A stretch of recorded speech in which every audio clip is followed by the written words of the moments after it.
कक्षा छठी विषय हिंदी व्याकरण।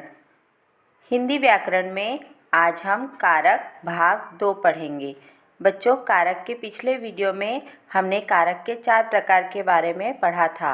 अब इस वीडियो में हम शेष 4 प्रकार पढ़ेंगे।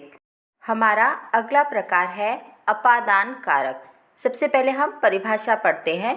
संज्ञा या सर्वनाम के जिस रूप से एक वस्तु का दूसरी वस्तु से अलग होने का पता चलता है उसे अपादान कारक कहते हैं। अर्थात बच्चों, जहाँ पर एक वस्तु दूसरे वस्तु से अलग होती है या जिस अवस्था से अलगाव के बारे में पता चलता है वह हमारा अपादान कारक कहलाता है।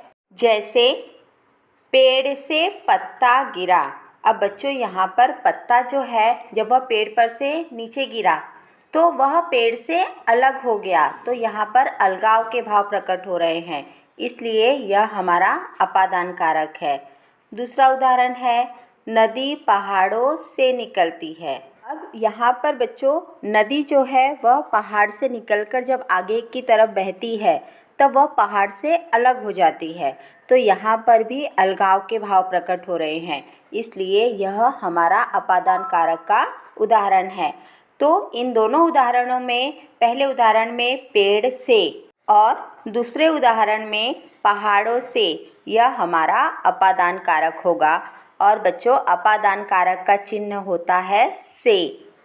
अगला प्रकार है संबंध कारक। सबसे पहले परिभाषा पढ़ेंगे। संज्ञा या सर्वनाम के जिस रूप से उसका संबंध किसी दूसरी वस्तु के साथ प्रकट होता है उसे संबंध कारक कहते हैं। अर्थात बच्चों, वाक्य में जब किसी दो वस्तु का आपस में संबंध पता चलता है तो वह हमारा संबंध कारक होता है। जैसे पहला उदाहरण है राजा दशरथ के 4 बेटे थे। अब बच्चों, यहाँ पे राजा दशरथ और उनके 4 बेटे दोनों आपस में संबंधित है, इसलिए यहाँ पर दशरथ के, यह हमारा संबंध कारक होगा। दूसरा उदाहरण है रोहन की माँ बाजार गई। अब यहाँ पर रोहन और उसकी माँ दोनों एक दूसरे से संबंधित है, दोनों में संबंध है, इसलिए यहाँ पर रोहन की, यह हमारा संबंध कारक होगा। तीसरा उदाहरण है यह सोहन का घर है। अब यहाँ पर बच्चों, सोहन और उसका घर दोनों एक दूसरे से संबंधित है, उसका घर उसका ही रहेगा, तो यहाँ पर सोहन का, यह हमारा संबंध कारक है। तो बच्चों, संबंध कारक का जो चिन्ह होता है वह होता है का, की, के, रा, री, रे, ना, नी, ने, यह सारे उसके चिन्ह हैं। इन चिन्हों से हम संबंध कारक को पहचान सकते हैं। अगला प्रकार है अधिकरण कारक। सबसे पहले परिभाषा पढ़ेंगे। संज्ञा या सर्वनाम के जिस रूप से क्रिया के घटित होने की जगह या क्रिया का आधार मालूम होता है उसे अधिकरण कारक कहते हैं।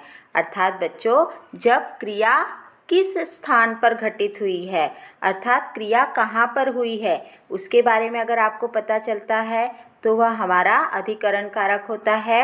या क्रिया के आधार का पता चलता है, अर्थात क्रिया किस पर हुई है उसके बारे में पता चलता है, तो वह हमारा अधिकरण कारक होता है। जैसे मोहन बगीचे में बैठा है। अब बच्चों, इस वाक्य में मोहन के बैठने की क्रिया कहाँ पर हुई है? मोहन कहाँ बैठा है? बगीचे में बैठा है।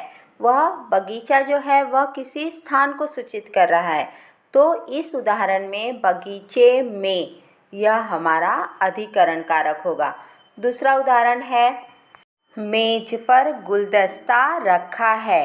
अब बच्चों, इस वाक्य में गुलदस्ता जो है वह किस पर रखा है? मेज पर रखा है, अर्थात गुलदस्ते का आधार क्या है? मेज है, तो इस उदाहरण में मेज पर, यह हमारा अधिकरण कारक होगा। और अधिकरण कारक का चिन्ह होता है में और पर। में जो है वह स्थान के लिए उपयोग होता है और पर जो है वह आधार के लिए उपयोग होता है। आखिरी प्रकार है संबोधन कारक। सबसे पहले परिभाषा पढ़ेंगे। संज्ञा या सर्वनाम के जिस रूप से किसी को संबोधन करने का भाव प्रकट होता है उसे संबोधन कारक कहते हैं। अर्थात संज्ञा या सर्वनाम के जिस रूप से हम किसी को पुकारे या किसी को बुला रहे हैं इसके भाव प्रकट हो तो वह हमारा संबोधन कारक कहलाता है। जैसे हे प्रभु इन मूर्खों को बुद्धि दो। यहाँ पर बच्चों हम प्रभु को पुकार रहे हैं मदद के लिए, तो यहाँ पर हे प्रभु यह हमारा संबोधन कारक होगा। दूसरा उदाहरण है अरे बच्चों शोर मत करो। अब यहाँ पर बच्चों को शोर न करने के लिए उन्हें बुलाकर या चिल्लाकर या पुकारकर उन्हें बोला जा रहा है कि शोर मत करो। तो यहाँ पर अरे बच्चों यह जो है हमारा संबोधन कारक होगा।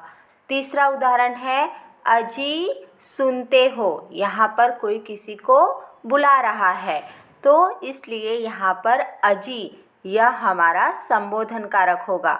संबोधन कारक में बच्चों विस्मयादि बोधक चिन्ह का उपयोग होता है और इसके चिन्ह होते हैं हे, अरे, ओ, अजी इत्यादि। अब बच्चों हम कारक के 8 प्रकार और उन 8 प्रकार के चिन्ह देखेंगे। जैसे पहला है कर्ता कारक। कर्ता कारक अर्थात जो काम करता है, क्रिया जिसके द्वारा की गई हो, और इसका चिन्ह होता है ने। दूसरा कारक का प्रकार होता है कर्म कारक।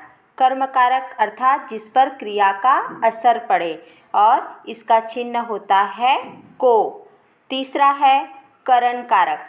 करण कारक का अर्थ होता है बच्चों जिस वस्तु से या जिस साधन द्वारा क्रिया की गई हो, इसका चिन्ह होता है से और के द्वारा। चौथा प्रकार है संप्रदान कारक। संप्रदान कारक जहाँ पर कर्ता किसी और के लिए काम करता है, इसका चिन्ह होता है के लिए और को। पांचवा प्रकार है अपादान कारक जिसका चिन्ह होता है से और, लेकिन बच्चों यहाँ पर अपादान कारक में अलगाव के भाव प्रकट होते हैं। छठा प्रकार है संबंध कारक जिसका चिन्ह होता है का, की, के, रा, री, रे। सातवां प्रकार है अधिकरण कारक। अधिकरण कारक में बच्चों क्रिया के स्थान और क्रिया के आधार का पता चलता है और इसके चिन्ह होते हैं में और पर। आठवां प्रकार है संबोधन कारक। संबोधन का अर्थ होता है किसी को पुकारना या बुलाना और इसका चिन्ह होता है हे, अरे, ओ, अजी इत्यादि। धन्यवाद।